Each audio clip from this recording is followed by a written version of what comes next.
On this week's episode of the Superhero Show, we'll find out if Jughead can make the rest of the gang remember their future in the past on Riverdale, if Mike can survive meeting the spirit of vengeance with Ghost Rider, and if Sarah will get ungrounded on Superman and Lois. All of that and more on an all-new episode of the Superhero Show.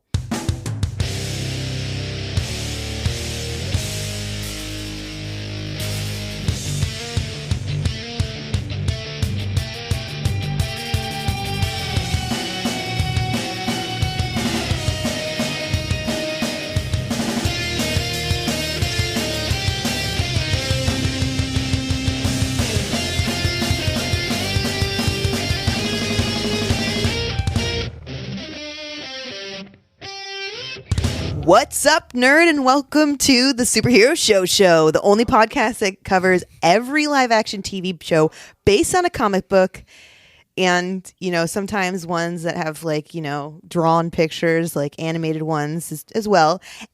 I am your friend, the chaos person, I'm loud person. Hi, I'm Caitlin, and I will be your host today. And joining me are my other friends. They are quote-unquote friends, but they might also be enemies. The verdict is out. Ryan, are you team friend or team enemy today? Oh, I like to use the term frenemy. Or in Caitlin speak, when I go out in the sun, I sparkle and shine, and I will kill this wolf motherfucker the second he looks bad at me. Oh my God. Ryan came for my heart. What was that? You are a vampire? Yeah, of course I'm the vampire. And of course Mike, this fucking hirsute, is that how you say it? Sweat? Hirsute, gentleman over here, this hairy motherfucker, who is also, not only is he as ugly as Taylor Lautner, but he's also as bad of an actor as Taylor Lautner. It's Mike. I stink like dog and I fall in love with babies. Everybody knows I got rabies. I didn't know you watched that movie, but you know the rap, you know the theme song from the end credits.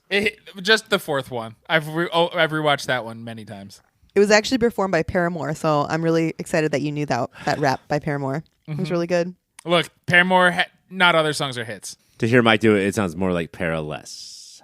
Ooh. Well, now I have to figure out if I'm Team Mike or Team Ryan today, but I think hard. you guys have to fight for your side, just like Jacob and Edward did in the Very Good movies Twilight. Wait, were we making a movie reference to the movie Twilight? You know what's going to be adorable? Not at all. Caitlin is Mike and I are going to fight for your love, but during the fight we're going to kiss and hug each other so much that actually Caitlin might not matter. It's just about this werewolf vampire romance. We look up, she's gone, and we go, what? Did she go home to play Snake on her flip phone?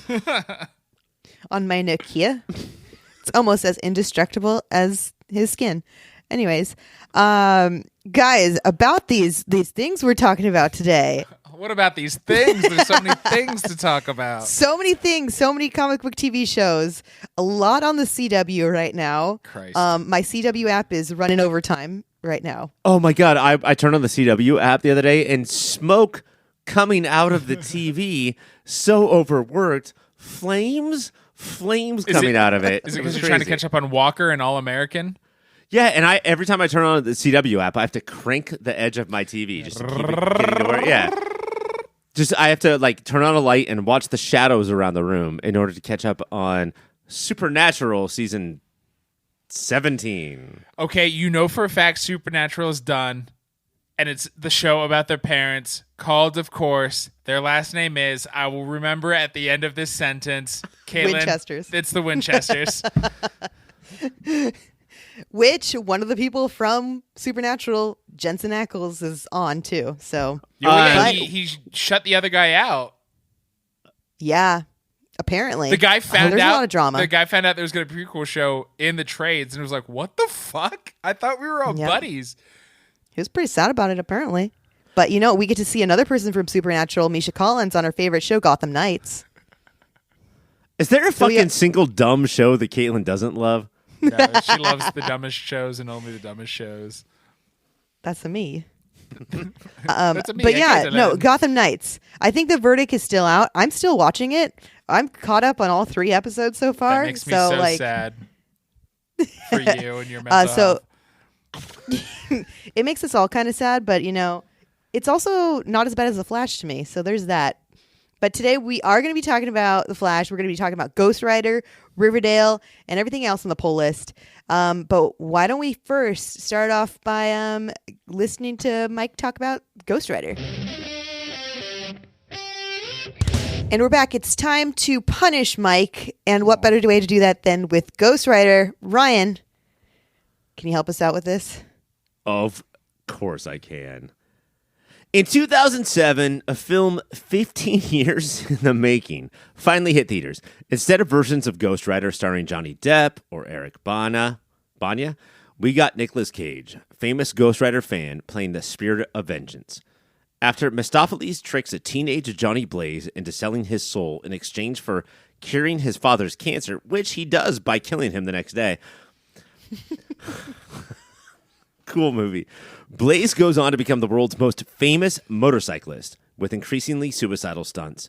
This stops when Mephistopheles' son, Blackheart, brings some damp and dusty demons up from hell to get the contract of San Verganza, which would give him the power to make hell on earth. Also, Sam Elliott is there. Taste buds, I ask you this. And this is Tasty Mike, right? Are you the only one? I'm the tastiest of Mikes. Is there anything dumber than hiding Nick Cage's gonzo acting behind a CGI skull? There's a lot of atrocities that this movie commits, but I cannot think of any worse than only giving us balls to the walls Cage twice while he transforms. So I'm sorry, they took his face off? No, they took his face in, I believe, because face off would be entertaining.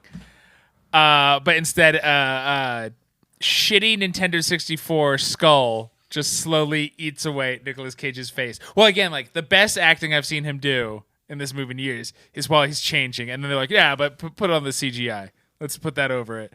Why hire him at all if you're not going to let him cage out? Uncage the cage. Uncage the beast.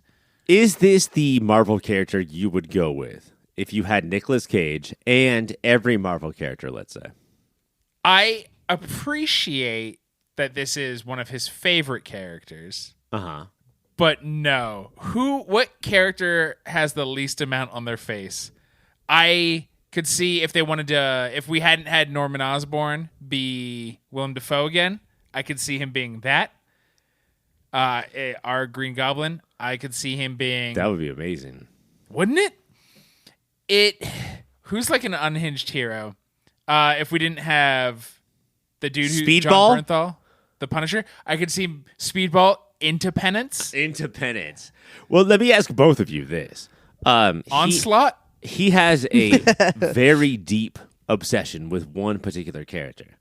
So much so that His he kid is spent a named. lot of his fortune on Action Comics #1, and he was supposed to be the next replacement for Christopher Reeve. Do you guys see him as a Clark Kent Superman person? No. Absolutely Not at all. That's I would love to see that batshit version.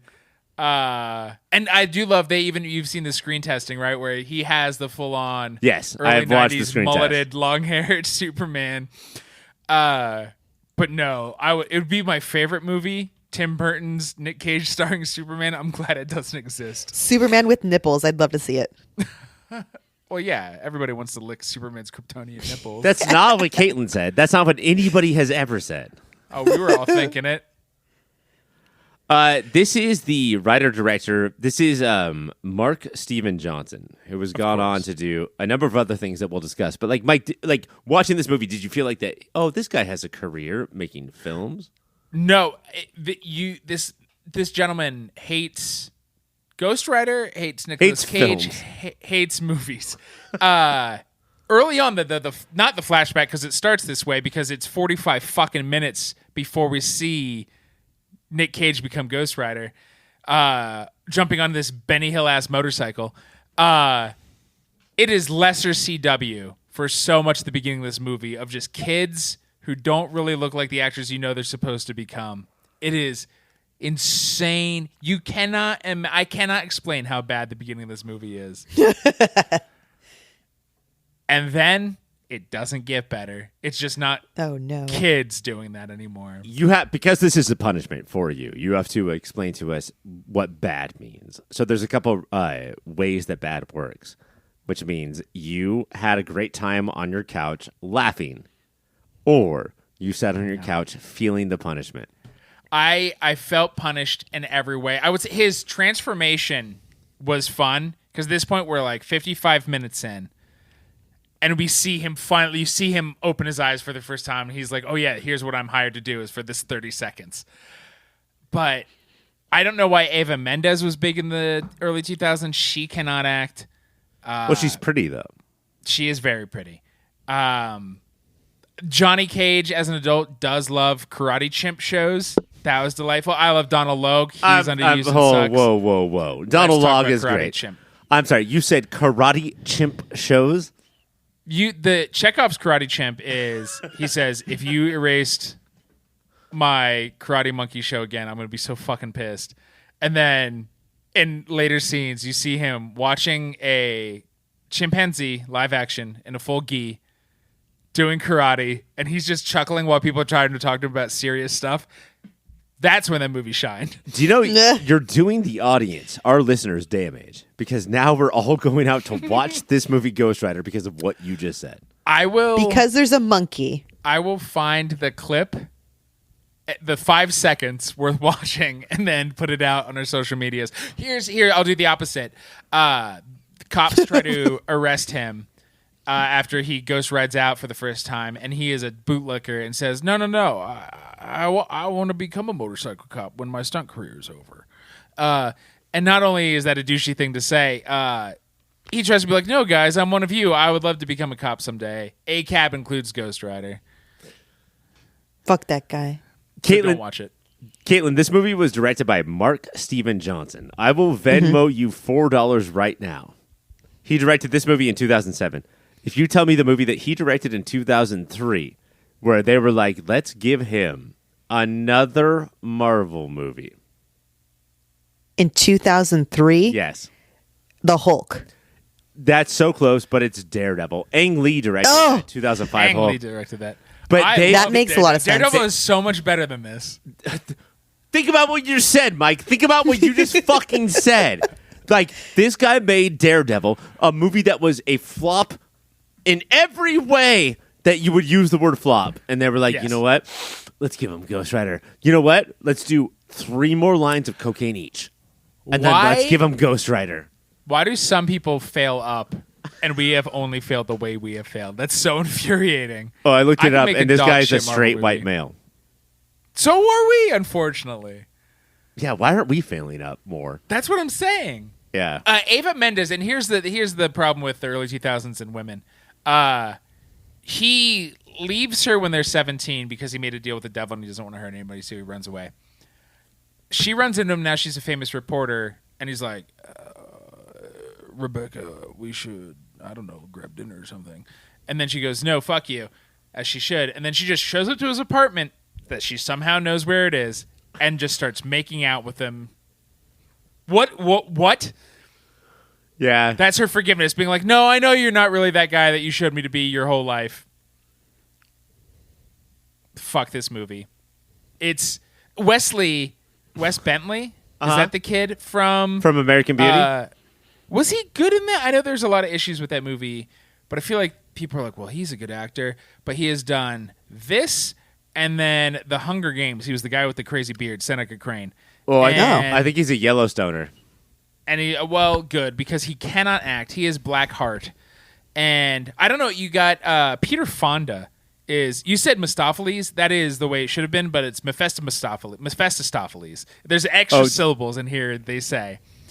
They slam together. Did I say the Marvel name of a cat Mephisto. from Cats? No. Mephistopheles is the devil from Did I say Faust. Mr. Mephistopheles? Mr. Mephistopheles. Mephistopheles is the devil from the Faust story. Mephisto is the Marvel devil. They slammed those names together to make Mephistopheles. And that's who Peter Fonda from Miserere plays. And they're like, you know what? Peter Fonda shouldn't be in most of this movie. Let's get Wes Bentley to play Blackheart, the emo kid.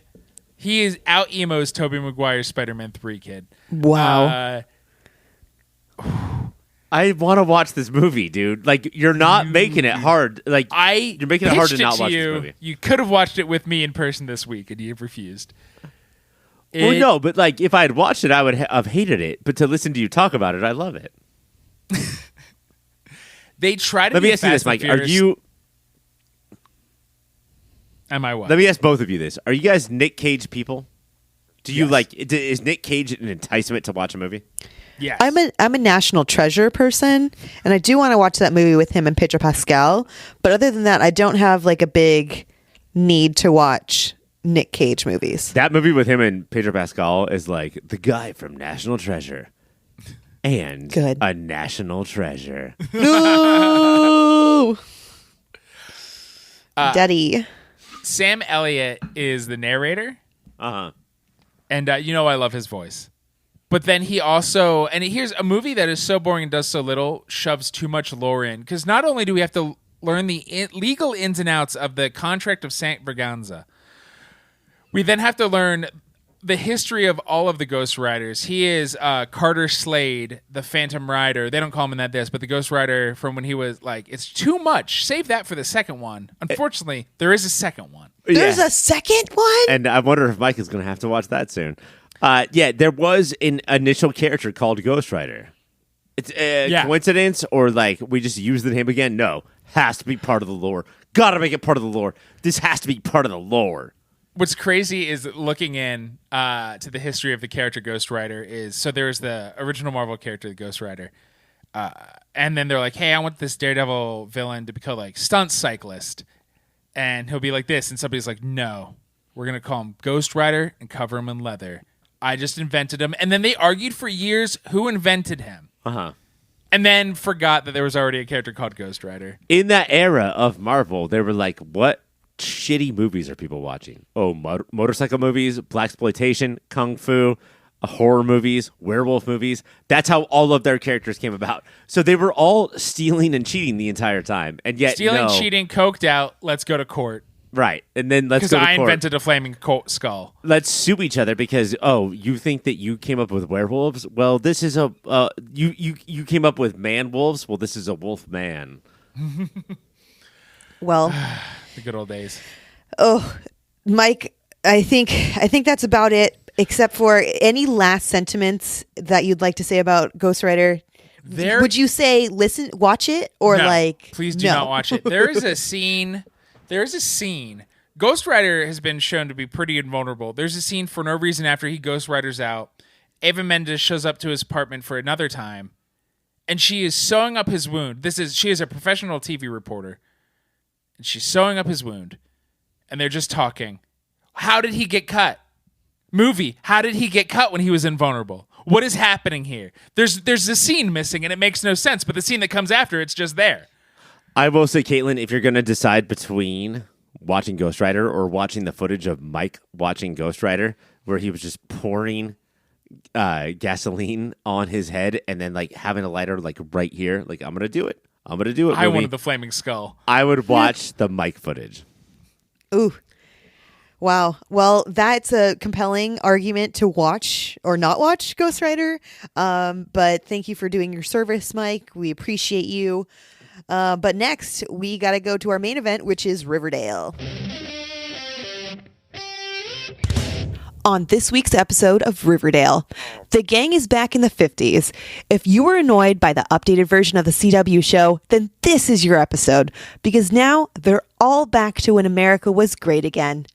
Betty is as shy of a woman who doesn't know when to talk. Tori and Tabitha are forcefully dealing with the Emmett Till murder. Kevin Keller is straight as shit. And Jughead is all like, wait, what's up? Taste Buds, I ask you this. Is this the Riverdale we always wanted? Yeah, because when Riverdale started, right, we wanted classic Archie driving around a coupe. Is that a coupe? I don't know. His hot rod? His jalopy? His jalopy, I think they said like feels like 15 a slur. Time. Yeah. Probably another slur for Italians. A lot of things that happened kind of felt like it was like, really, Riverdale? Are there people, do you think, who will complain that Riverdale's getting woke with the Emmett Till storyline? Well, I think that I'm about to listen to 3 people do that right now. But it's crazy because I don't want to scream at Riverdale for being too woke, but I also have to ask the question, did they spend more time on James Dean's accident than they did on Emmett Till's murder? I feel like I would say when they talked about one of those events, it made my shoulders clench so hard, and I was fine every time they talked about James Dean being dead. Not because of wokeness. I don't know if Riverdale can dealability, accurately handle the Emmett Till atrocity. Mm-hmm. Like every time they mention Emmett Till, and it's like, all right, it's like the Oscars, like where they have cameras on Jack Nicholson and Angelina Jolie, and then every time they mention Emmett Till, they have those cameras on this one black student or this other black student. They made a new black student for us because they did not have enough to deal with it. Like, well, we can't just go back between Tabitha, who is black, and Tony, who Black and Tony. So we'll have this new guy who shows up too, which is you knew you shouldn't have been handling it, so you made a new character for one line. It was so uncomfortable. There's a point where, like, let's say his name is John. There's a point where the teacher's like, Emmett Till was murdered, so Tony and Tabitha and John, and I was like, teacher, what are you doing? And she's like, you were there at the funeral for Emmett Till, and I was like, okay, phew. Yeah, I thought she was just gonna like, you're black. But yeah, I don't know if this is the show to deal with even stuff that is 80 years old.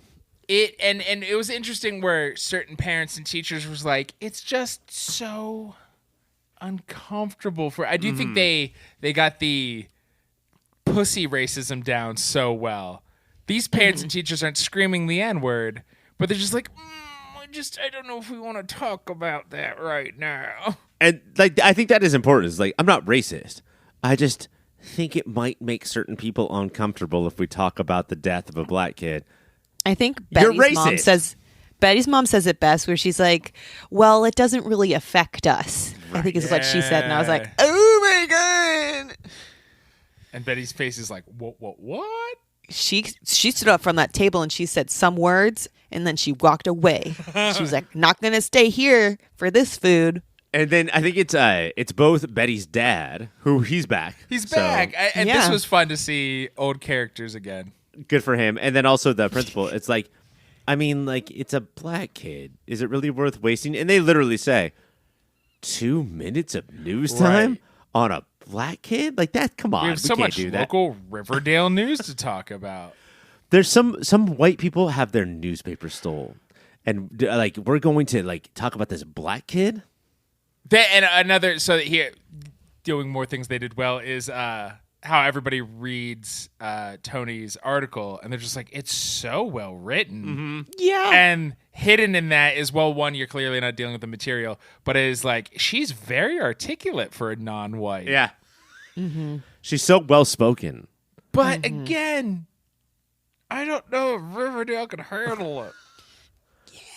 Well, that, and then going back to the James Dean thing, we get Veronica. It's her first day in Riverdale, and she talks about, how she was friends with James Dean. When she was a good time girl. Jimmy. Yeah, she was a good time girl. So she was friends with Jimmy, and that he liked to hang out with, go skinny dipping with girls and guys, and everyone was like, what? Not James Dean. He would never. And I was like, oof. And then they don't deal with that at all. Yeah, well, are you saying because girls and guys, or the skinny dipping aspect of it? Skinny dipping? No. It seemed very homophobic. Oh, see, I just thought they were anti-skinny dipping because later Archie's I know Cheryl like, was like, go to this river, and Veronica's like, to go skinny dipping. He's like, ah, blah, blah, blah, blah, blah. Oh, I took it as, well, because someone made a comment about like, how dare you say that about James Dean, like swimming with boys or whatever it was. It sounded very homophobic to me, and then they just kind of glazed over it. It could just be me because I found out Kevin Keller was, straight in this one. He's not straight. You guys didn't catch that? Like he's not straight. That's my favorite moment. We're not going to moments, but one of them. So I'll have another one. One of my favorite moments of this episode was Jughead being like, "So in the future, here's thinking about you," and he just looks at Kevin and goes,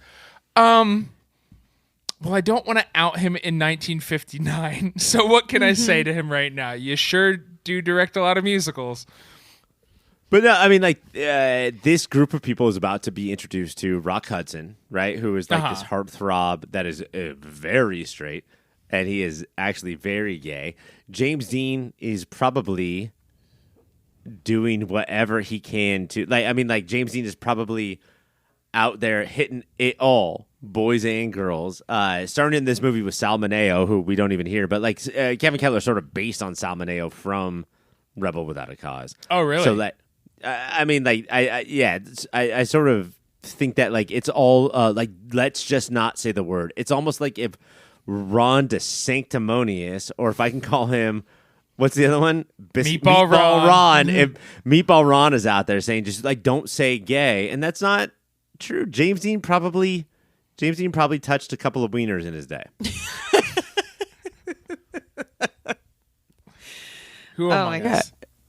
Well, James Dean was in this, like, mentioned way more than I expected, and I do think it was more than Emmett Till, because I think we're going to get more James Dean further on, because of course Veronica was friends with James Dean before he died, and the reason that she's here in Riverdale is because she was one of the good time girls while James Dean was speeding, and she got out alive, but he didn't.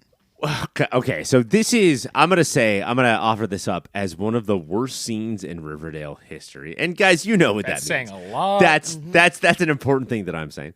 That not only did she use the term for herself, I was a good time girl, but she straight up says, like, look, actually, if I think about it, my parents never paid attention to me, and so what I do is I go out and I cause chaos and I do bad things, and I think that's just because that, like, there's a hole inside of me that I'm trying to fill because my parents didn't love me and they loved their show, and so what I'm doing with you is like I'm trying to hook up with you, but am I trying to hook up with myself? Holy shit, we have an entire season to go. Character, can we probably have 3 episodes in the 50s. We got to hurry this shit along. Can we maybe explore what this is before you fully go off and explain everything?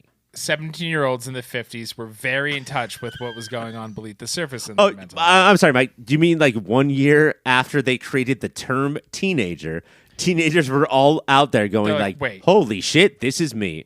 Now that I know I'm not working in a factory, this is me. I do believe Veronica to be one of the greatest showmen. One of the other characters, Cheryl. So Cheryl is, I guess, she's more B plot. They don't let Cheryl shine at all in this. But one thing she does do is exposes Veronica as a liar, because Veronica said she was here and gonna be a big star in an upcoming movie, but that's the not Natalie true. Wood So movie, Cheryl Our Town, outs her. right? Yeah, Our Town.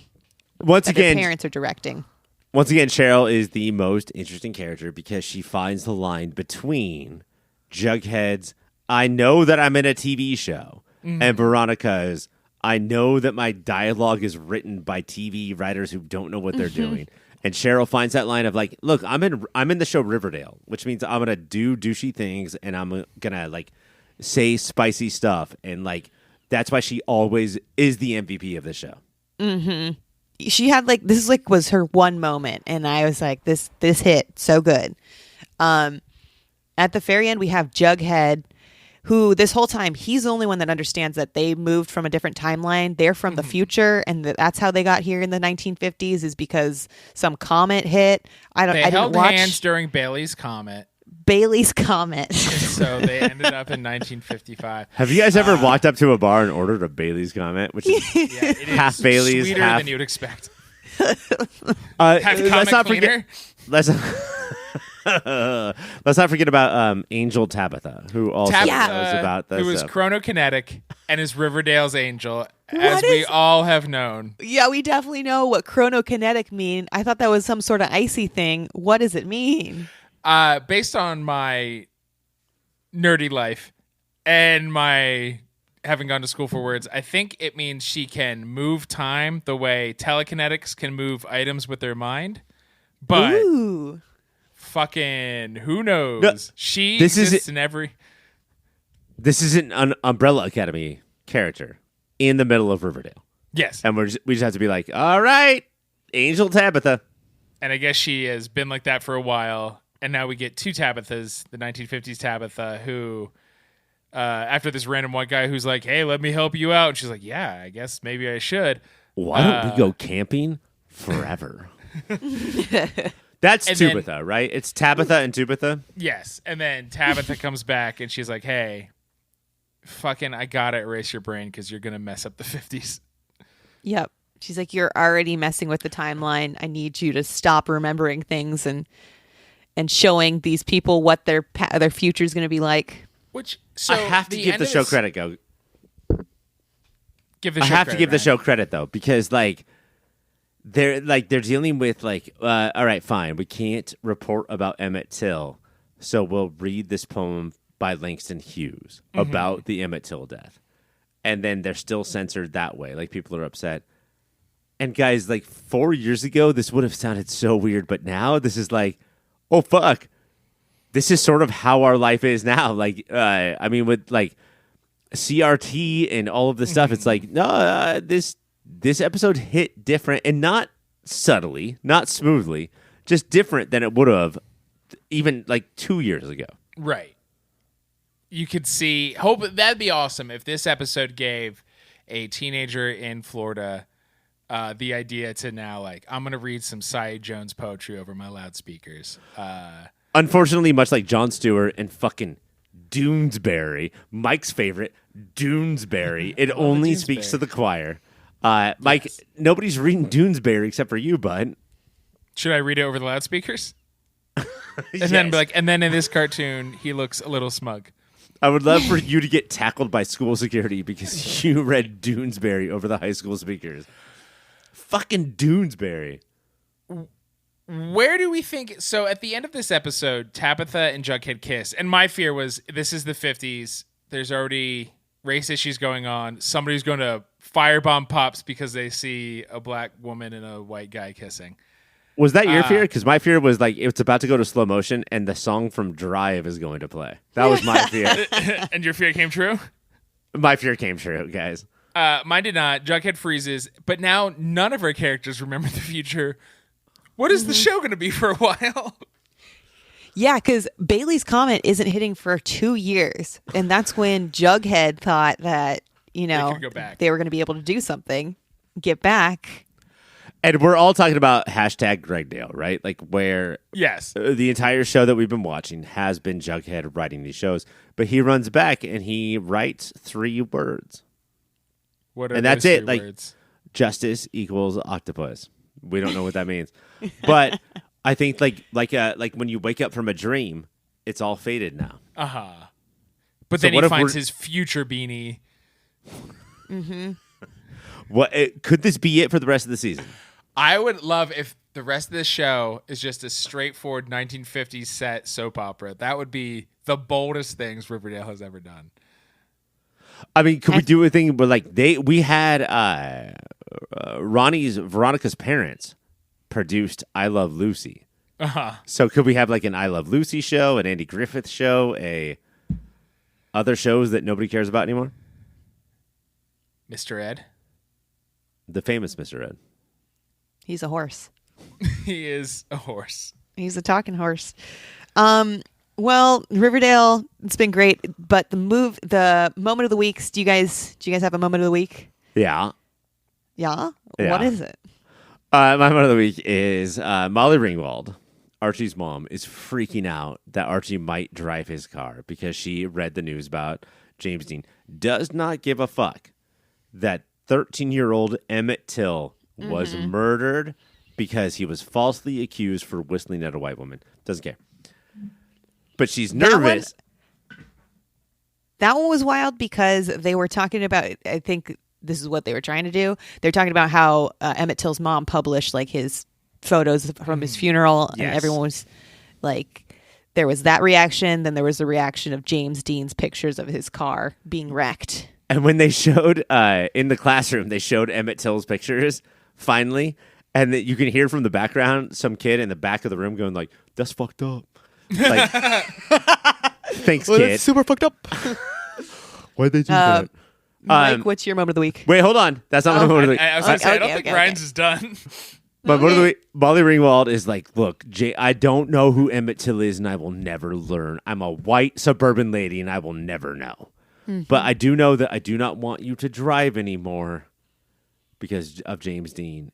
And the reason is because what is on your car? But flames. There's flames on your car. And to me, that means that your car goes faster and is probably closer to death. She's so concerned about those don't actually make your car go faster, folks. It's just paint. I've actually heard that every flame adds 10 miles per hour.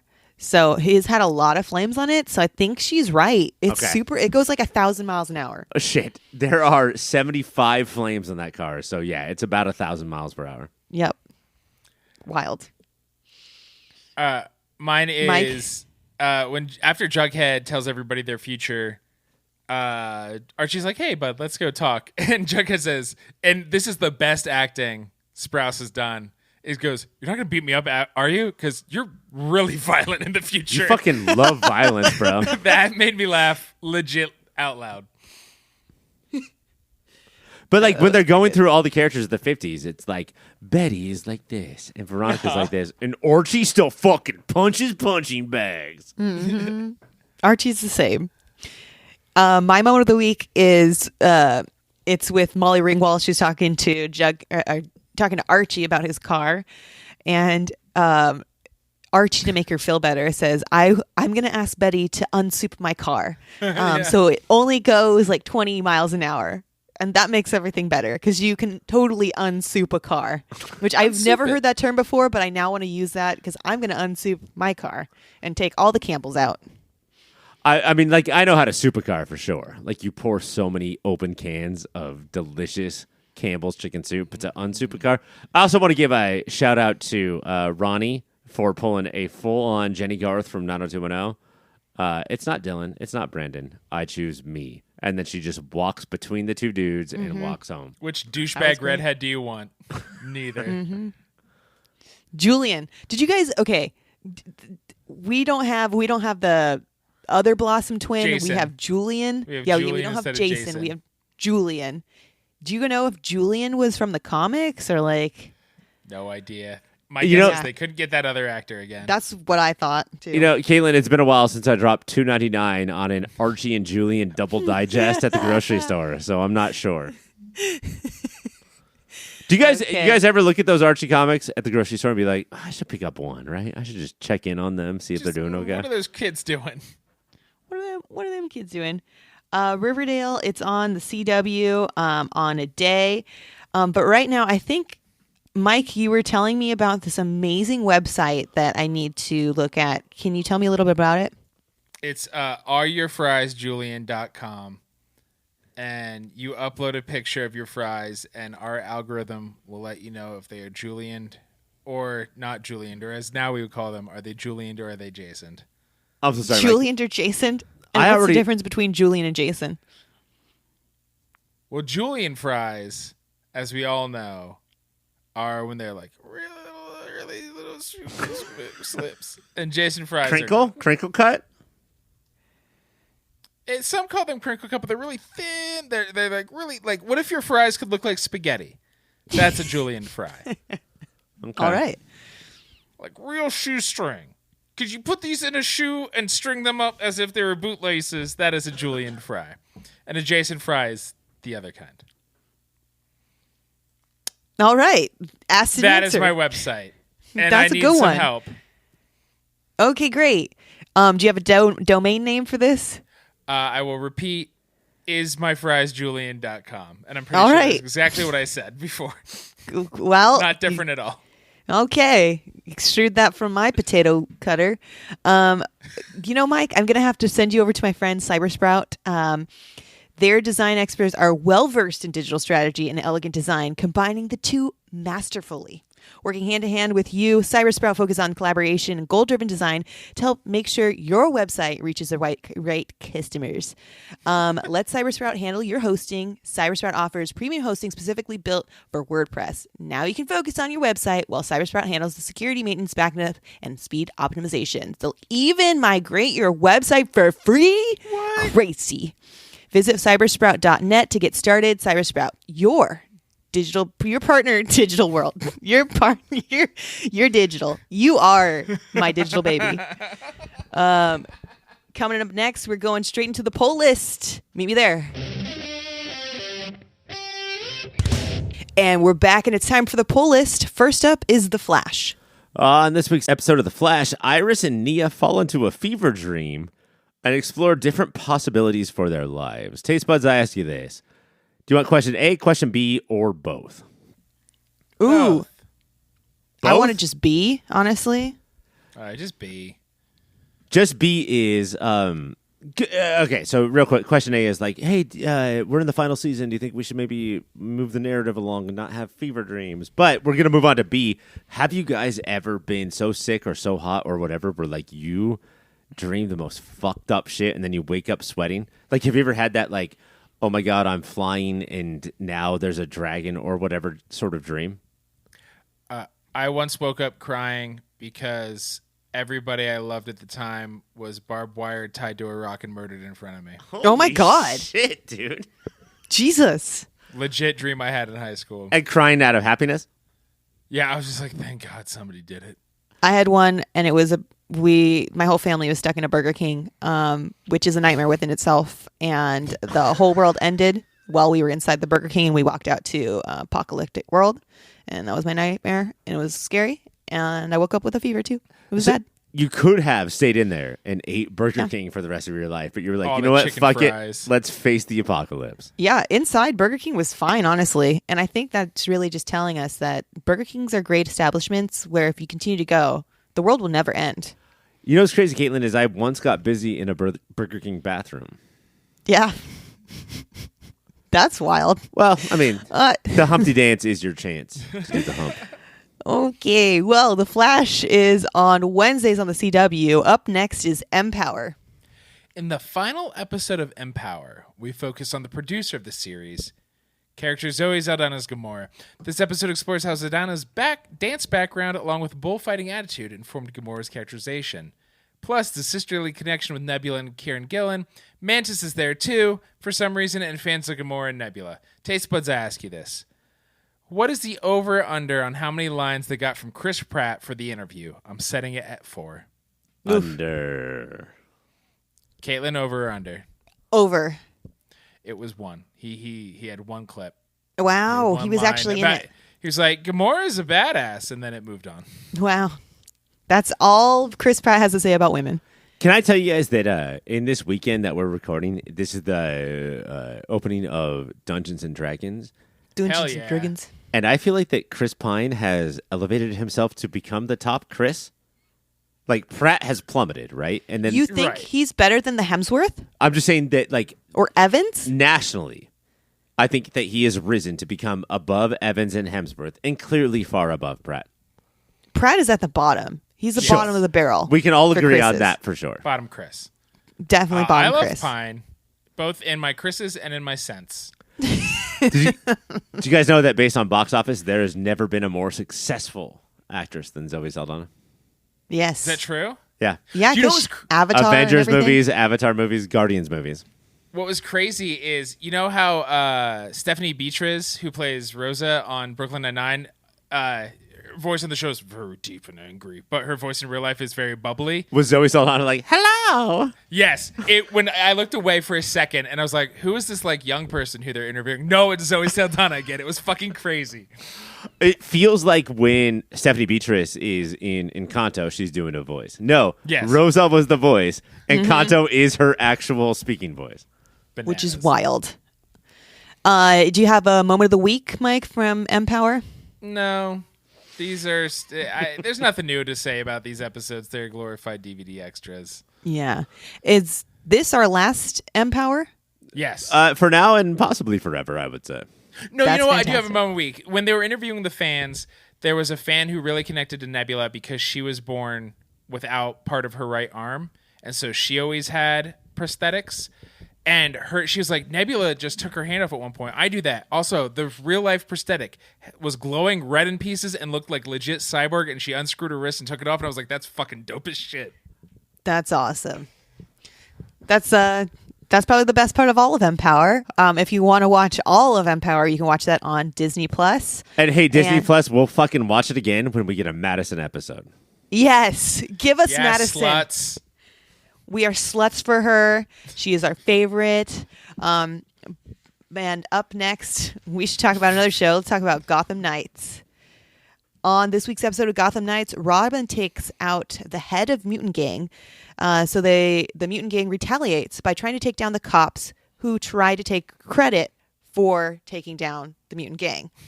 They retaliate by trying to gas everyone at the Founders Gala. Meanwhile, all the kids decide to bond over daddy issues. Taste buds, I ask you this. With no Court of Owls and lots of daddy drama, do we think this show has the capability to turn into a good show? No. But let me ask you this. Did the Mutant Gang have glasses that are like Bebop Yes. or Cyclops? Rocksteady? Yeah, Yes. like that's Dark Knight Returns. That's kind of cool. Although I do like that. They looked so cheap and like not cool and didn't seem like they were effective. It was, those there's like cheap like red light bands that you can get to like help with depuffing your face or something like that. obviously. Have you seen that before? Yeah, we No? wear those all the time. Yeah, whatever. That's what they looked like. They didn't look good, and it also looks like they had no visibility out of them. Yes. So that is Frank Miller's Dark Knight Returns. The only thing more Okay. iconic than the Mutant Gang with those glasses is, and Caitlin, I'm asking you, in episode 3 of Gotham Knights, did you see a woman with pasties, like no shirt, pasties, but they were in the shape of swastikas? Was that know it? That's I the mid-season didn't. finale. Was that Yeah. in this CW show? Probably next week's episode will have that. Probably episode 4 of Gotham Knights. I We'll will find jump on board if that happens. Why, what Mike? Else could Why? They do? Because what else? 'Cause of could they wanking? do? Because of wanking, etc. You dang wanker. Yeah, so this episode it seemed like a filler episode the way that everything was framed. Nothing really happened to move the whole plot of the Court of Owls, and we really didn't learn anything new about the characters. We knew they all had daddy issues. Druella's daddy is Joker, so that's an issue within itself. Forgot her name was Druella. Druella. Yeah. Druella. Robin never had a daddy, so she looked at Bruce Wayne as her dad, but he never looked at her as like a daughter, and then she's jealous Also- because whatever his face's name is actually did have him as a Thurston? daddy. What is his? Honestly, I can't remember his name. I can't remember his name. It's been 3 episodes that I've watched, and Why? The main Why character, are I you doing can't this to remember. yourself? What is pulling you through this show, Kaylin? I think it's the fact that it's a new show, because like I won't go and watch The Flash and enjoy it, but I'll watch this and be like, I'm okay after watching it for some reason. His name is Turner. It came back to me. But it's not a good show. Like nothing about it is good.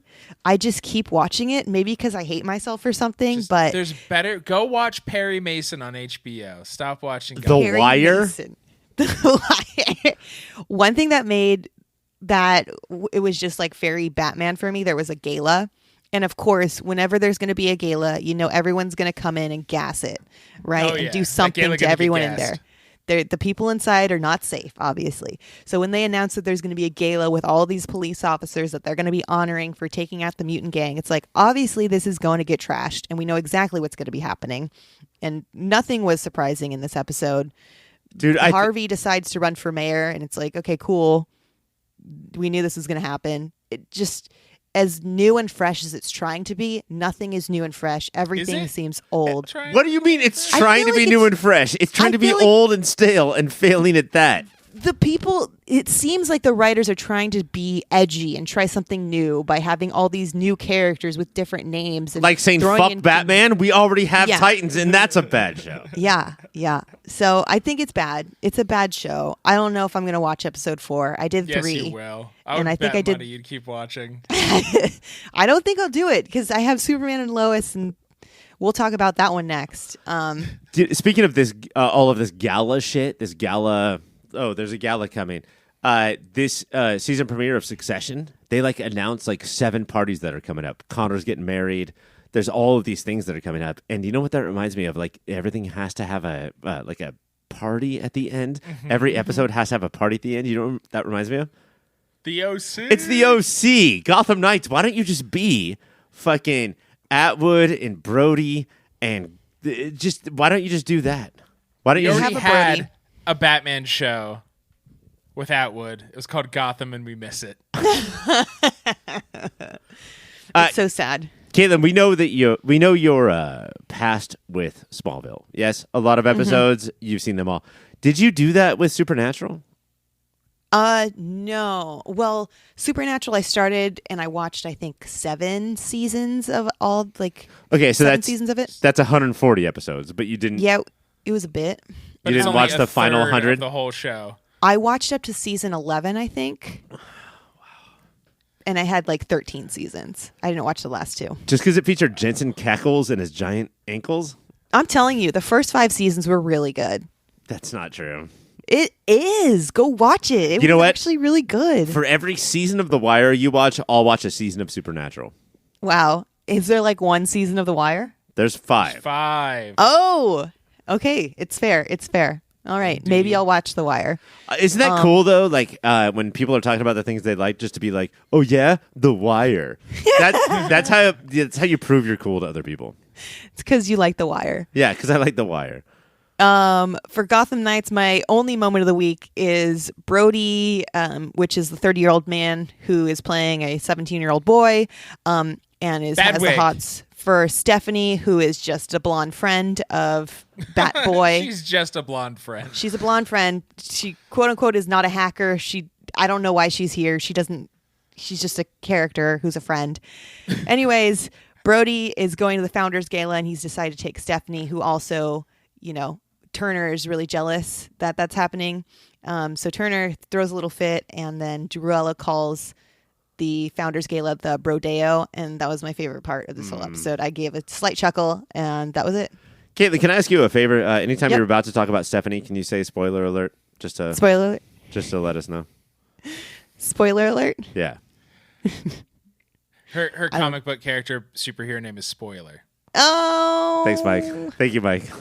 I You connected said dots. this. You've said this before on this show. Yeah. While I was Every No, time it's going to be Gotham every Knights week that we has talk been about here. Gotham all Knights. right. Okay. Well, spoiler alert. That happened. Oh, Gotham Knights is on Tuesdays on the CW. Up next is Superman and Lois. This week on Superman and Lois. On this week's episode of Superman and Lois, Clark has been having nightmares of not being able to save Lois, all while Lois is missing her chemo appointments to get more info on Bruno Mannheim. On the other hand, the kids are dealing with Jonathan's truck being stolen, and Sarah is dealing with being grounded and divorced parents drama. Kyle is unhappy with John Henry helping Lana, and Lana is unhappy with her daughter for sharing information with her father. The conversation ends with a savage comment and Lana slapping Sarah. Taste buds, I ask you this, with all this avoidance of the realness of cancer, do you think Lois is going to be making it out of this season alive? I don't know, because this is the only show that I feel of ours that I feel like could tackle this, and it's doing pretty well. I thought they were going to kind of drop the cancer this episode because like they like did a lot with it last episode, and even the episode beforehand, like they did it really well. And this one they leaned even farther into it, and like it's devastating because you can tell like Lois doesn't want to lose her independence. She doesn't want to lose any part of who she is because of how chemo is going to be treating her. She doesn't want to be looked at differently. Elizabeth Tulloch is such a good actress when she delivers the monologue of like why, and Clark's like, why do you keep missing these? And her monologue about she'll lose her hair, her energy, herself. Like it was like it hit in a way no other CW superhero show could have pulled off. I think that they're handling this better than any show I think could have. And like, I feel like everyone has like been around someone or knows someone with cancer, like, Right. or has gone through cancer. So like, I feel like this hits so hard, and the way that they handle it, the way that everyone reacts to it and just wants to help Lois, but it seems like Lois is just the only one who's like not fighting. Her shitty teenage boys wake up early, rare for a teenager, to make all of her favorite foods because they've heard chemo can change how you taste things. That's adorable and heart-wrenching. And then she doesn't want to eat any of it. It's adorable. And then Natalie, who from another world is her daughter, Yes. gives her a watch that she had made for her mother. It's incredible. Sad. Ugh. It's so nice that this late in the Arrowverse, and we can argue about whether this counts or not, that CW can still pull off entertaining, well-made, well-written, well-acted shows. Because based on everything else they've done, hard to believe. So Cancer is like, I don't know, for that one hit the most for me as like one of the main storylines here. But then there was also, they were like, oh, let's tackle both cancer and divorce at the same time. Because we have Kyle and Lana are divorced now officially, and Sarah is stuck in the center. She is the only one that has been punished after this big, huge party from last week. And it's because she was the only one that lied about it. Yeah, the rest of the kids were like, hey, we're going to go to a party. And the parents were like, all right, just don't drink. Yeah. And she completely lied. Her mom didn't know where she was, so she is the only one that gets grounded. Well, it's also that her mom just got attacked by... I don't know if we know the villain's name is Onomatopoeia, but she just got attacked by Vagina Face and Vag Face, and a few crazy things might have happened in this town, and her mom knows her daughter does not have superpowers, so she's a little on edge, and Sarah is dealing with it like a whiny teenager, not a mature, grounded teenager. For sure. And I feel like it was very teen. I feel like this was a conversation that you would see all the time, or like even if like bringing yourself back to the teen of a divorced parents, I feel like this is like, yep, this happens. What I do like is Sarah is just dropping real facts when she's talking to Kyle, but she's not trying to start shit. She's just like, oh yeah, we got a new security system. John Henry's the one who did it, blah, blah, blah. And Kyle's just like, what?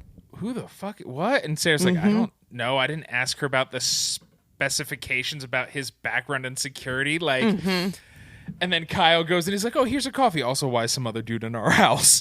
Yeah. And then Lana gets upset, of course, because her ex-husband's coming over trying to ask about this guy that she's hanging out with when they haven't done anything.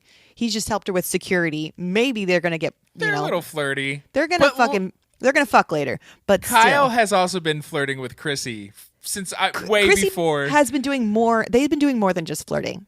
Really? Guys, real quick. Yes. Can I, does Kyle act weirder, do you think, because the guy's black? Oh, and it is small town Kansas? Yeah. You know what? That might be some subtext going on. Mike, you said that last week, and I listened last week, and you said that. I was like, yep, that's going to happen. And for sure, that happened. I don't remember last week at all. Yeah. Well, you said that, and that happened. And yeah, this whole thing with the divorce, crazy. But then it's crazy. It's crazy. And then the fact that Lana actually slaps Sarah, and then Sarah goes back to her dad at the diner where she knew he was going to be. She's like, well, that's probably because. So Sarah's just tearing into Lana, calling her control freak, and everything she does is just for her. And she says that's probably why Dad cheated on you. And then Lana smacks her. Just continue to boss me around like you boss everyone around, and that's probably why Dad left you. And it's like, oh my God. No, he didn't say why Dad left you. It's why Dad cheated on you. That's why Dad. Oh yeah, different. Chad cheated on you. Sorry. I don't think you should ever hate your kid, but I think Sarah deserved a hand across the face. Sarah, she came out stabbing in this moment. Sassy. I was like, oh my God. So then there's the other kids, the other ones. This is like, sure, there's some heart there because they're trying to track down Jonathan's truck because the watch is in it. But it's just like good old fashioned, let's use some superpowers and have a Scooby-Doo adventure and take down some like low level bandits. Yes. A delight. Also, one of those bandits is Jonathan's girlfriend's dad. When he brings up that her dad showed a little too much interest in her truck, his drug dealing trailer park girlfriend says, oh, just because I deal drugs and I live in a trailer park, you think my dad stole your truck? Well, he did. He sure did. Which Candice has gotten Jonathan kicked off the football team for selling XK. She's been such a bad influence on Jonathan, and he just continues to stay with her. And it's like, why? But also it feels very high school for them to still be together. Yeah. You don't make good decisions in high school with who you date. Nope. And I enjoy it for the drama. And the fact that the dad stole the car, I wonder if this is going to like bring anything else up, or he's going to be part of the Mannheim gang or something like that. Probably. Yeah. I don't think they're going to just drop that. They're going to final boss him up and juice him up with some super juice and make Superman go against him. Does that mean like at the point that we are with these dramas that like you can't just have a one-off, like even just the one-off has to be attached to the overall? Ryan, I don't think you understand what happened. There was a stinger when this guy said, well, that's a nice car, Jonathan. How much does that cost? So you know he's going to be around for more than one episode. Caitlin, just the way that you said that disgusts me. Like there's a lot of saliva. My skin is crawling. Caitlin, what's your moment of the week? My moment of the week is going to be the Lana and Sarah slap. Dude, the Lana slap of Sarah. It was so good. I went, oh shit. Mm-hmm. My other one, if it can't be that, is that smoke-filled fight when the three kids, Natalie and the twins, decide to get that truck back was legit cool. Like, it was aero-level choreography, how we see it from the unpowered kids' point of view. Jonathan is holding his breath, trying to run through just to get to his car, while steel-covered Natalie and superpowered Jordan are just flashing in like horror movie things, kicking dudes with wrenches ass. It was awesome. It was really fun. It's a fun. I love this show. It hits your heart in all different ways. My heart is punched from every direction and slapped once by Lana. And Superman and Lois is Tuesdays on the CW. That's it for the poll list. Now it's time for X Tasmania. Welcome to X Tasmania, bitch, the show within a show covering the seminal and underrated Saturday morning soap opera of the early 90s, X-Men, the animated series. On Stormfront Part 2, we start back up where we left off. We're watching people as they're being tortured, building a monument to both Storm and Archon before their wedding. And I gotta say, no statue, and you know what? Thank you to the French for giving us the Statue of Liberty, right? That was a present for something that we did. Frenchies. But no statue has ever been built quicker than this statue of Storm. And I have to think, guys, and this is just me. I mean, correct me if I'm wrong. Slavery? No, Ryan, it's not slavery. Humans couldn't do that. It's alien technology, clearly. Oh, ancient aliens. Ancient aliens came down. So instead of, what they could have done is next to this city in some crops made a circle. But instead, these aliens, not slaves, created a 100-foot statue of Storm because of aliens. What History Channel's seminal TV show has taught us is that there's no way non-white people could have done anything technological. It had to have been aliens. How do these pyramids get made? Was it thousands and thousands of unpaid workers? Grinding the bones of anybody you've met you don't like into dust? No, it's aliens. And much like we were talking about, if Riverdale can handle the story of Emmett Till, can X-Men the Animated Series handle all of the history of slavery? Yes. I love that in the beginning. Cyclops is like, look, I know this seems weird, but we gotta let Storm do what she wants to do. And Beast and Wolverine are like, bro, this is kind of fucked up. They all, except for Cyclops, are like on board, like with being like, this is fucked up. Cyclops is like, nah, this is like, okay, this is Storm's choice. Yeah. And Storm comes in like to be like, Beast, you're smart. Think about it. I like this guy. I'm happy. Use your analytics. No, Logan, use your nose. Says, my decision comes not from my mind, but from my heart. Hey, can we just say this right now? When somebody walks into the room after you're clearly talking shit, right? Like all of Storm's friends are talking straight up. We're at a barbecue talking shit, and she walks in and she hears them, and she's like, "Well, maybe I'm not different now. Like maybe the past me was different. Maybe now I'm the real me because I'm in love." Fuck that. Fuck them. Fuck you. Get them out of that situation as fast as possible. It's been a day.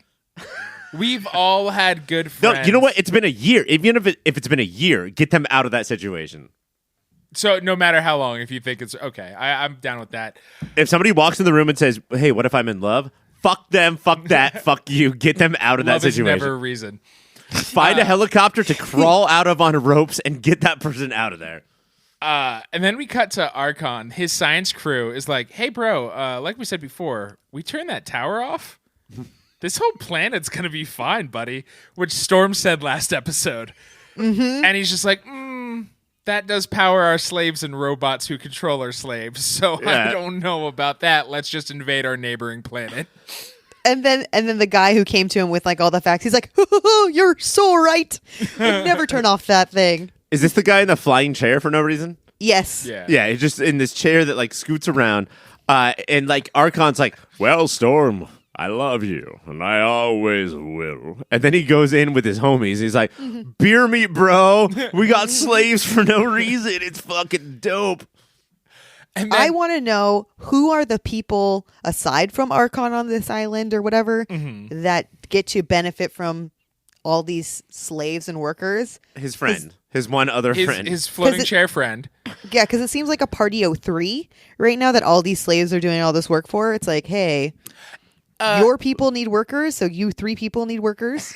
But this is what I think is kind of interesting about the episode is that like they don't need any of this. Right. But the fact that they can means they do. Like that's just it. Like because we can empower these, or not empower, but depower these people, then we will. I do want to point out that Archon is pointing to the planet that they're all from. Does anybody know what it's called? Bergian? Uranus? With a B. Yeah, Burgundy. And he's like, "Oh, shit. Where's the peace treaty?" And then the guy in the floating chair is like, "Well, I have this. I have the peace treaty on this very super futuristic space tool called a clipboard." And then just hands him that. And that's it. Like, here it is, buddy. Here's the treaty. And then they go, fuck that treaty. And they tear it up. The way the X-Men start to figure out things are going wrong is Jubilee, the most childish we've ever seen her, just has a piece of like gold lame cloth and is just running around Storm's chambers, runs into a servant, and who we learn is a slave. Jubilee apologizes, but the servant fucking grovels and freaks out. And she's like, "No, please. Oh, just don't tell anybody you ran into me. Please don't tell anybody you ran into me. I gotta run." And Storm's like, "No, it's okay." She's like, "No, you don't." Oh boy. And they're both like, "Well, that's a little weird. Let's keep playing with that gold cloth." I mean, like, we're not going to deal with that now, but like in the back of our heads, let's keep that. Storm's like, "Hey, you, cola or Diet Cola?" And she's like, "No, don't ask me a question like that. Well, don't make me decide what if it's wrong." It makes sense that Aurora Monroe would have no idea what slavery might look like because her people have never been tied historically to anything like that. Why would that ever be the case? Also, it's not just Cyclops. It is really all of them. The X-Men, we talked about in the last episode how they seem like slow to move out of the way of lasers, and now I feel like now they're slow to move out of the way of facts. There's so many moments in this episode where they're like, "That seems fucked up, but like we need like 10 or 11 more examples before we truly decide if they're slaves or not." Logan, and this, I rarely defend men with 2 giant horn hair pieces, but this whole episode, Logan and Beast are like, "Bro, this is fucked up." And Jubilee and Cyclops keep saying, "Shut up, guys." No, it's like fine. Storm's in love. And they're like, "This seems weird." And they're like, "No, you shut your mouth." This whole episode, it has Jubilee and Storm in one area, and then it has all the rowdy boys. It has Beast, Wolverine, and Cyclops all together. Like, we're going to sniff out whatever the fuck's going on over here.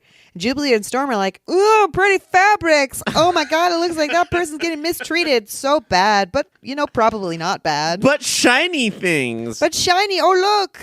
More." There was a point, too.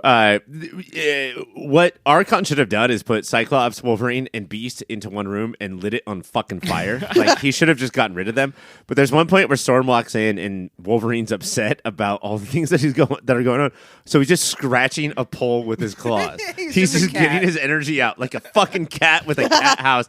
Just like, "I don't like this," and just scratching away. Part of what makes them start to suspect even more that things are wrong is Wolverine's like, "I wonder if we could talk to anybody about getting a cheeseburger around here." And then he walks into a different room the next scene. He's just like, And you guys found pizza. This dude is hungry. He just keeps talking about Earth food. He is starving. That's why he's so angry. He's always hungry. He's got a big nose that sniffs everything out, and then he's got a big old stomach, too. Did you guys notice when they pulled the tarp off? Like, there's these big, huge wood statues, but then there's, like, they pulled the tarp off these two colored, like, painted statues of Storm and Archon. No.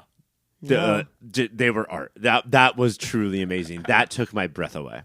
They were like Rothkos, essentially. They were space Rothkos, is what I would say. Anyway. There is a moment where Jubilee says, "Fear is so thick around here I could roller skate on it," but then like continues to be like, fabric. Well, she says that because there's more servants who are freaking out. And again, Storm's just like, it's fine. And if you are a orphan taken in by these... Storm's like the first person, the first episode who like helps Jubilee. And she just kind of keeps gaslighting Jubilee, but like, it's fine, baby. Well, because Archon keeps going to Storm and being like, just trust me. Like, I love you. Trust me. Trust me. And she's like, give this guy some trust. That's all he needs. We're going to be married. It's going to be great. He says, and I quote, Archon says straight up to Storm, please, you're new to Polemicus. Come on, baby. Trust me, baby. I love you. Eat the cake, Annie Mae. Eat the cake, Annie Mae. End quote. There's a certain point eventually that Jubilee sees that Storm is trying to convince herself. She's like, no, I mean, we're new. I don't know. And this 13-year-old's like, baby, you got it bad. That dick can't be that good. You got to get out of this. Yes. And so that's Jubilee and Storm. But on the other hand, the boys, they decide to sniff out what actually is going on when Wolverine can't get his burger, and when he sees someone get punished and so scared about telling him where the burgers were, he's like, okay, maybe something is up. So they all go to investigate, and they see one of the ships coming down with all these new slaves and putting those like bands on them, the controlling bands. Some mysteries are like, they're very like, I don't know, selective with their clues. Some mystery stories are like, we will barely drop a clue. This mystery story will dump 1 million clues on you at all times and just still have the characters be like, I don't know. I don't know what's happening. On? Until a guy who's been following them is like, hey, you guys are dumb but seem to have powers. Let me recruit you. Because here, the thing you keep whispering is this going on? Yes, you were right. That is what's going on. This whole town is run by slaves. Let's do this shit. And by the way, like, if you're thinking, like, what is this is a weird coincidence, right? Like, what are the odds that, like, they land on a planet that is run by a white male who has slaves? You know, if you're on a planet with a white male that has slaves, the odds are 100% that will be the case. Like, it will always just be the case. Like, we know from history, it will just always be the case. Especially if they've based their whole thing on, like, Greek style. Yeah. Architecture, and if they're walking around with underwear and a cape, slaves. So they all have to work together in order to take out, all these people and free these people who are going to be turned into slaves. And they have to face a ton of robots. So many robots. And laser beams, dodging laser beams, and Beast actually takes a hit. And he gets shot. Well, they all jump into a portal back to Storm's palace. And then they storm the palace by breaking through the wall. That's how they enter dinner, as Storm sadly looks at their plates that are empty. Oh, my God. Well, first they have to bandage up Beast, and he has an annoying little bandage on him the whole rest of the episode. A cartoon bandage. It's a cartoon injury. It's just bandages around the arm and the chest. I did not see him get shot at all. I saw there was someone that shot at him, but I think it's his little bitch heart that needs that.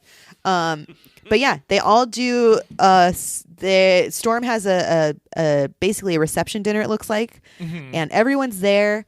All of Archon's friends are there, but Storm's friends, except for Jubilee, did not make it. So she thinks that she's not being supported by her friends, but instead they decide to Kool-Aid Man through the wall and make the best entrance. And try to convince Storm that her man is bad. And Storm, for one last second, is like, how dare you? How dare you do this? But she knows at that point, right? Come on. Like, she knows that, like, guys for years. They're in the right and Archon's in the wrong.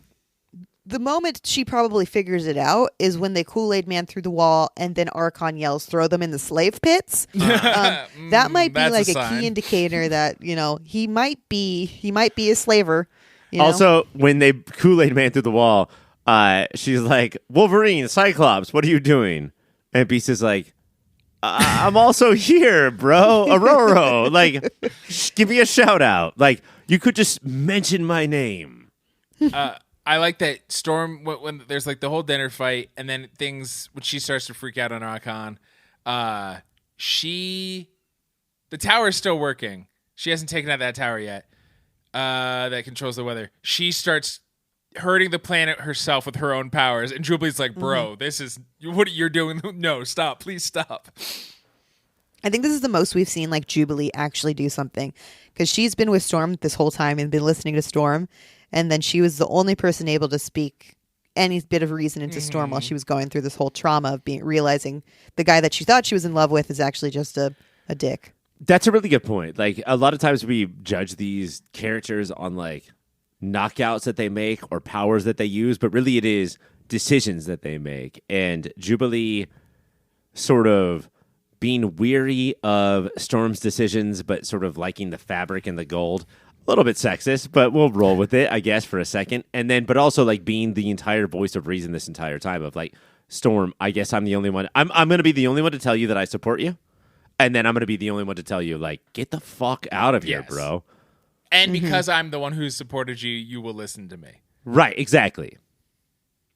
Jubes, huh? Jubes. She Who did knew? it. She's grown She did up. it. She did that. And the end of the episode, Archon, we know he's a bad boy. So Storm makes sure that all the slaves are free, because when she decides to go back to their planet, everyone goes through. Cyclops, Logan, all of them are through this big portal, and they haven't taken out the slave tower yet. But Storm gives the best royal wedding gift from the heart to Archon by taking out his slave tower and making sure that all the slaves are now free, and then she goes back into her world. I just almost does it behind the back, like Angela Bassett walking away from that burning car, like right over there.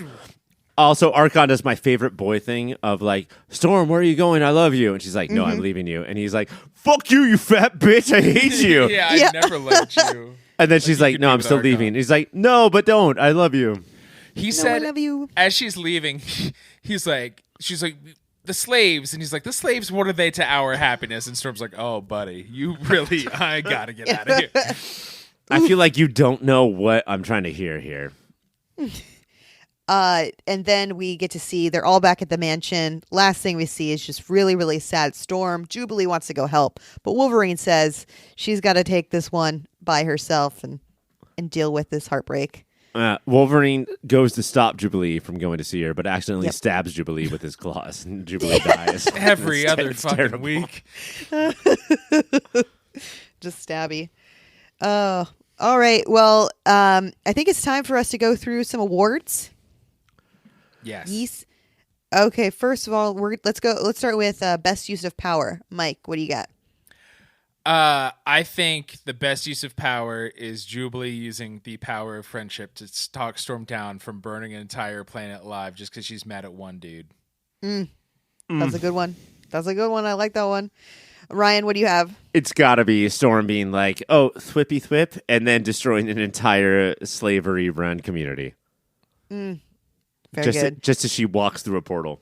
I have the power of breaking walls. I think that was a great thing that they did here. But I'm going to give it to Mike, because the power of friendship is always the best power. Only power I got. Of course it is. And our next one is going to be most 90s thing. Ryan? We'll start with slavery. It's slavery. I think that it was going on until slavery in the 90s. Until the 90s, and then it stopped, right? I'm pretty sure it's all done, and we haven't heard from it since the 90s. Nope. Yep, that's all. That's all, folks. Mike? I'm going to continue my theme. A line you called out earlier, Caitlin. "The fear's so thick in here, you could roller skate on it." That's very 90s by our 90s icon, Jubilee. I love roller skating. So, Mike, I'm going to give this one to you as well, because roller skating is the shit and totally 90s. All right, our next one is going to be best gas blind. Mike, you want to start this one? it wasn't a line. Is they're all walking through the portal, and I'm like, this whole fucking planet's still enslaved. Mm-hmm. What do you people do? You're just leaving like it's fine. And I gasped then. What? This is a big Star Wars thing too. Of like, oh, we saved a very little bit. Yeah. You know? And then Storm's like, oh, wait, zoom, zoom. And I gasped then because I'm like, but you haven't solved anything. The people in power were still in power. They're going to repair that tower. And I gasped for what shitty heroes the X-Men were. Oof. Yeah, this one, the exact same thing. I saw it happen. I was like, no one is taking out the tower. These people are still enslaved. What is happening? Literally nothing happened. They just saved themselves from this, if anything. Ryan, what's your best gasp? Mine is so clear. Every group of friends, like let's say 5 or 6 people, has had one of those people date somebody terrible and say to that group, maybe this is the real me. And the rest of the group go, oh, no. And yes, now you have to deal with that. My gasp line is when Storm comes out and says, like, maybe I have been lying to you my entire life, and now this is the real person of me. That's a gasp. That's a gasp. I think this was a gasp-filled episode. Ryan, I'm going to give that one to you because, yep, it's real. It's real. It happens. Yep. We can all, I mean, listeners might not know who we're thinking of, but all 3 of us are thinking of like 3 to 5 different people right now that have said that shit to us, and we want to strangle them. We're thinking of all of them, and we hope they're thinking of us too, because that'd be cool. Just to be thought of. Just to be thought of. I really like it. My ears are ringing. All right. Next award is LVP. Who is our LVP? Mike. I think, based on the fact that she let herself be convinced after a day to marry this guy and then talked her caring friends down over and over and over again and then barely helped slaves at all, it has to be Storm. Wow. Storm. Wow. First ever Storm first LVP. ever LVP nominee. LVP because she's vulnerable and she wants love and she's after a day? Yes. After a day. You know, someone said they liked her, and that's what happened. Yeah, someone who looks like Storm. Nobody's ever told her after a day that they like her. Okay. Oh, Ryan, who's your LVP? This is so fucking clear, Caitlin. In the third act, when the full battle is going down, and everyone is attacking everyone, and we need to be saved, we need to be rescued, there's this one guy who has one portal ball. And he's like, I was saving this for an emergency. Bitch, that emergency is right now. Why would you even say that? Like, the whole world is coming down on top of him. And he was like, well, I was saving this for what? Christmas 2024? Shut the fuck up, bitch, and throw your fucking portal ball. He's the LVP. Eventually, what if I wanted a Powerball? Cyclops is like, yeah, this is a fucking emergency, bro. He throws his portal ball. But, like, he should have done it a lot sooner. Oh, yeah, for sure. Wow. And before Beast was shot. Yeah. And Caitlin, the LVP is certainly not Storm, who has had a rough go through and like been on a roller coaster. Storm had to go through some shit right here, and I definitely agree. She's not our LVP. My LVP was actually Archon for being a really bad villain because he was very open with his slaving, and just hide your slavery better, bro. He was like, you want more secret slavery? I want, if he's going to be evil, he's got to be doing some secret slaving and not have his people so shaky and stuff like that. That's some bad villaining right there. Hey, TikTok, thanks for tuning in. My name's Caitlin, and I'm going to show you how to keep your slave secret. Caitlin, if you want secret slaves, have I got a prison industrial complex to show you? Oh, well, Ryan, I'm going to give that to you because I don't want secret slaves to win. And we're going to want them to lose? You want your slaves to lose, is what you're saying. Take down my tower. They must be free. Lastly, let's talk about our MVP. Ryan, who's your MVP? It's obviously Storm for figuring out exactly who she is as a hero, as an X-Man, as a person, as a woman. It's just Storm for knowing that Archon would have led to more slaves. And she stopped herself from being a slave to love. Sounded like a poem. Mike, who is your MVP? It's not love if it's just a day. That's lust. She wanted those abs and nothing else. She wanted that dick. And that big Archon dick. It's Jubilee. She's finally earned it. Fuck? It took 5 seasons. MVP. She talks it out. She knows how to be a good friend, but knows how to stay in there so Storm would actually listen to her when she's the one who speaks up and being like, this whole shit's fucked. Mike, real quick, I have a very serious question. Did you think it was weird, though, when Jubilee ran out into the battlefield and then all of a sudden a card came from behind her and landed on the battlefield next to her? I did think that was very strange. That was very strange. And she's like, they're following me everywhere I go. And then how Storm ruined a battlefield and you only had one turn Nobody left to else play is on it. allowed to go here. And then Cyclops did literally nothing. He's just like, I'm here. This game is great that I've never played. It's so I understand. fun, Caitlin. I understand all of these references completely, and totally Just remember all of play your Marvel MVPs. Snap. Oh, I have a new segment. We shout out characters to Caitlin, and she tries to guess what their She powers are, guesses and what I their bet powers she could gets be. pretty close. Well, except for Jubilee, who brings a card out for no reason. Like, that one's just bad. Well, it's because she needs to either be rescued or have a real hero there with her. Okay, I guess it does make sense. There's too much I don't understand here, and I think it's time to move on. So I got to crown a winner. Right now, it's tied Mike and Ryan 2-2. So whoever takes this, it's Jubilee versus what was the other? Who chose Storm. what? Ryan said Storm. Storm. Oh fuck! Wow, I'm gonna give it to whoever said Jubilee. Who was that? Yes. It's What the me. fuck? All right, it's Mike, and I think it's Jubilee's first win here. So Mike, congratulations, you've won Thank this you. week's I episode couldn't have done it without of Jubilee. X-Taz. I think you should high five everyone you see today. That's your curse/blessing. There you go. You have it. And that's it for today. But I think we have to do a couple other things right before we leave. I think we have to talk to some people that aren't here right now. So we have to kick our friends out. Well, I don't want to go. I'm enjoying talking. I would love to leave. Michael.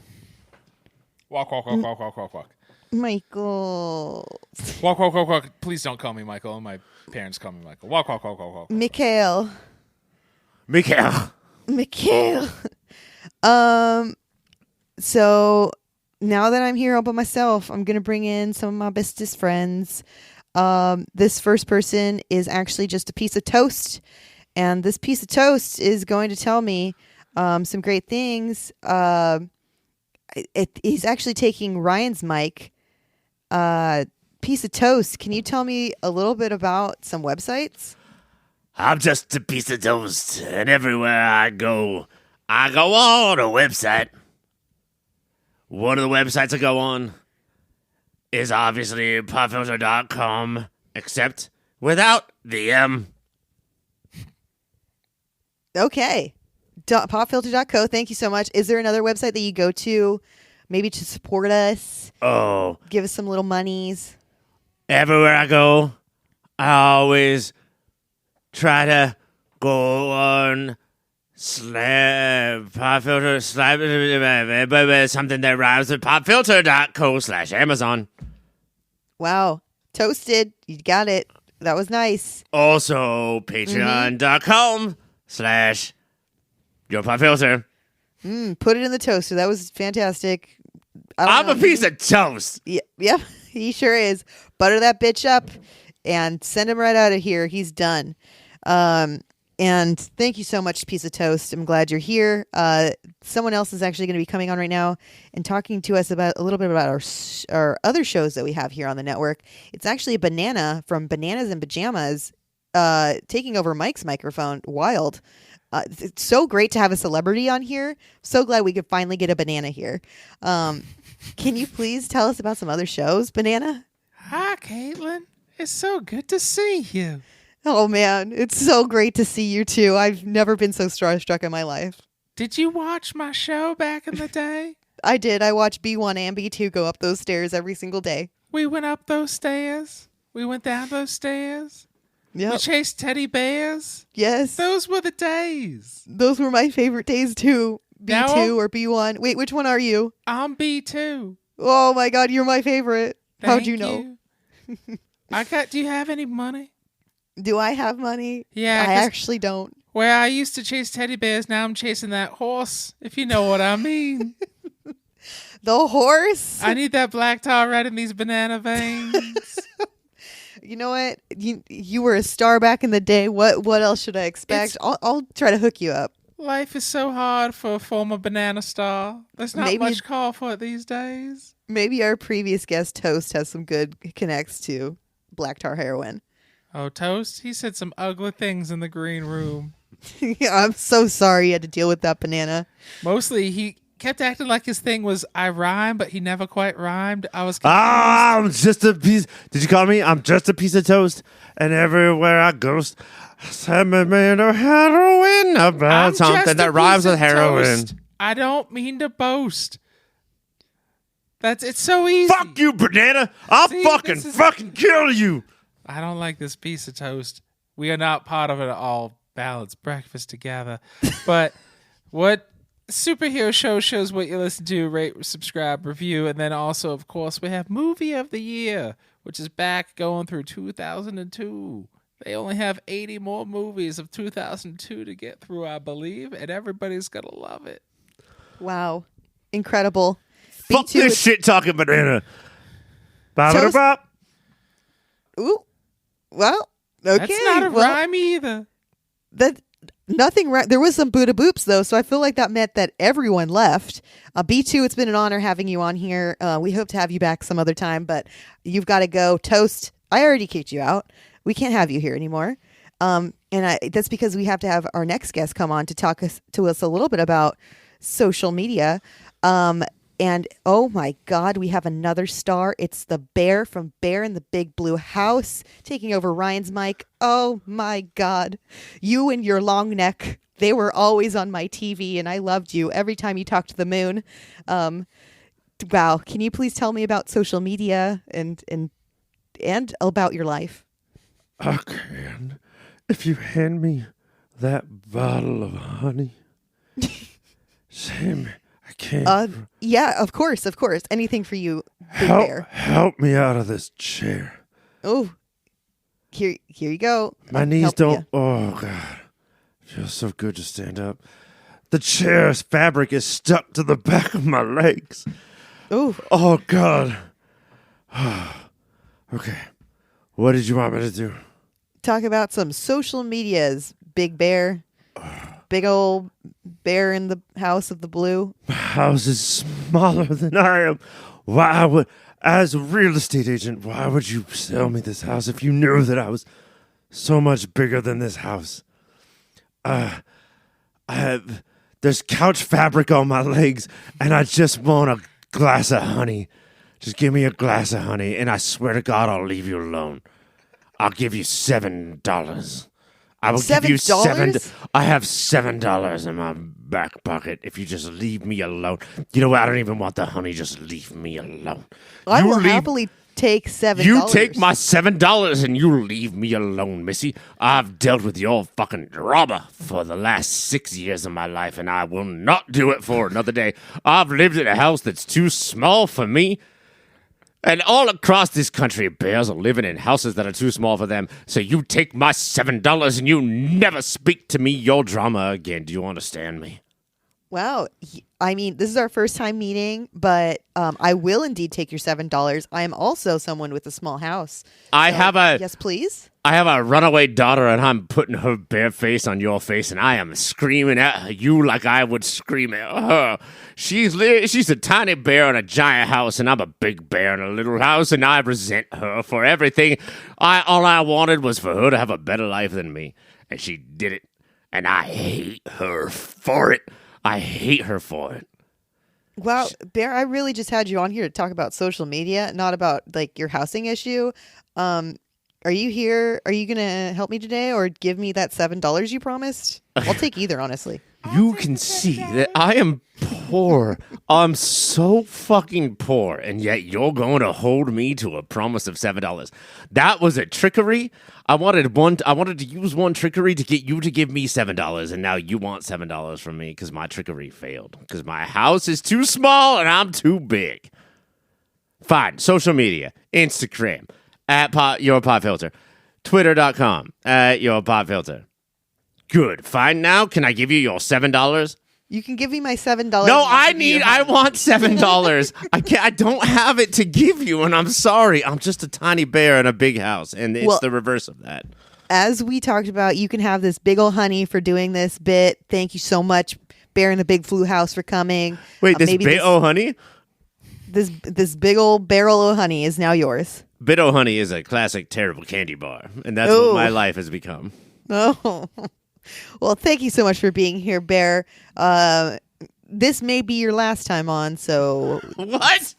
Goodbye, Bear. I want to be a regular panelist. We have one more guest here from the upcoming movie Dungeons and Dragons. It's actually a dungeon. Oh, my God. And they're going to tell us a little bit about how to contact us. Dungeon, is that you? Not the dragon. We don't want to talk to the dragon, but Dungeon. Please tell me about your upcoming movie and how to contact us. To that scaly uppity bitch. Everybody, the dragon always thinks it's about the dragon. Everybody forgets about the dungeon. But there is no dragons without the dungeons, you know what I mean. We all need that cavernous hole to keep things in. I have the most cavernous hole you have ever seen. I have so many questions. I have so many questions about the depth, the width, everything. Is there anything cool in your dungeon? Oh, there's Missy. I know what I'm being flirted with, but I am a married dungeon. Do you find a dungeness? You find another dungeon? It's a dungeness crab, actually, that I'm a dungeness. I've heard they're tasty, but I'm sure that's not what she happens. is in all the right places. All right. I heard they're only in the Pacific Northwest, so I hope you enjoy it up there. No, she's great weather, moves. right? We live down near Madagascar. Near Madagascar. I really don't know much about crabs. Thank you for telling me. There's not a lot of dungeons in the Pacific Northwest if you don't count the sex freak dungeon of the governor of Washington. Oof. I know that guy. The dungeon, that is. He's a weirdo. Weird dungeon. It's a weird Avoid dungeon. that one. Not a normal dungeon like me. Do you want to see my holes? I'm good, but I would love if you'd fill this portion with some contact information. Contact at popfilter.co is where you can email. And they'll read your email if it's good enough. If it's not good enough, they will send you to me. Ooh. And I will into shove the you dungeon so deep in my holes. Okay, before you leave dungeon, I do have one question. Would you consider the Batcave a dungeon, or is that not like a dungeon friend? Oh no, that's a dungeon. He ties people up in there. It's really extraditional. It's not okay what Batman does. All right. Well, asked and answered. Thank you so much for helping me out. I heard that somebody's giving $7 out. Do I get that $7? I could fill. No, that was only for me. I want to explore a dungeon. I heard this $7, and I go, gotcha, bitches. You're gonna have to talk to the bear. He's in the green room. I smell a fucking dungeon that I would like to live in soon. I heard it has higher ceilings than your house, Bear. My house is so tiny and nobody cares. Cave? Dungeon? I'm sorry. Is it cave? Oh, I thought you were going to live in me, but you called me that is... Oh, no, I want to live in you, baby. Not okay. You go find a fucking cave then, bear. I'm a big bear. I think all of our guests, thank you so much for coming on. I think that's all we can do for this week. But next week, we're going to be talking about S.T.A.R Labs and how it gets a mold inspection on the Flash. All that and more next week. For Ass, I'm Caitlin. For Bear, I'm Caitlin. For Mike, I'm Caitlin. For Ryan, I'm Caitlin. Everyone makes me still Caitlin. And that's all good. Bye.